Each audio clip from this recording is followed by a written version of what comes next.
I served my own parents with an eviction notice on their 30th wedding anniversary. My relatives are calling me a monster, saying I'm throwing them on the street in their old age. But they don't know that my parents forged a signature to steal a $650,000 property from me, and I have the forensic evidence to prove it. I-24M was raised by my grandmother, Nana, because my parents were too busy living their best lives in their 20s. Nana was my real mother. She was a tough, smart woman who owned a beautiful Victorian house in the historic district. She always told me, explicitly, when I'm gone, "This house is yours. It's your safety net." My parents, Dave and Susan, always resented this. They have a history of terrible financial decisions. They've filed for bankruptcy twice and leased luxury cars they couldn't afford just to look rich. They always assumed Nana's assets would eventually bail them out.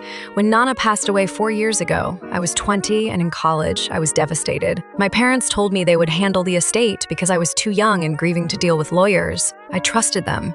They told me Nana had changed her will at the last minute, leaving the house to them.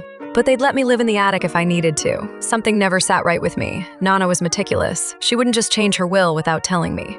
6 months ago, I was helping my parents clean out their garage. I found a box labeled Nana's Files. Inside, buried under old tax returns, was a notebook Nana kept. The last entry, dated 2 days before she died, read, "Dave asked for money again." I told him no. I am meeting with Mr. Henderson, her lawyer, on Monday to ensure the house goes into a trust for my name so Dave can't touch it. My blood ran cold. I immediately hired a probate lawyer and a forensic handwriting expert. We pulled the updated will my parents had filed. It was dated the day after Nana went into a coma. The signature was shaky. The handwriting expert confirmed it was a forgery within 48 hours. It wasn't even a good forgery. My lawyer gave me 2 options: press criminal charges for fraud or settle. I chose violence. We filed a civil lawsuit to overturn the fraudulent will and reclaim the deed. My parents were blindsided. In court, their lawyer tried to argue Nana was confused. My lawyer played a video recording Nana had made on her phone, which I found on her old iCloud backup, explicitly stating her fear that my father would try to steal the house. The judge looked at my parents like they were garbage. The judge not only awarded me the house, but ordered them to pay $45,000 in legal fees and back rent for the 4 years they lived there illegally. Which brings us to yesterday.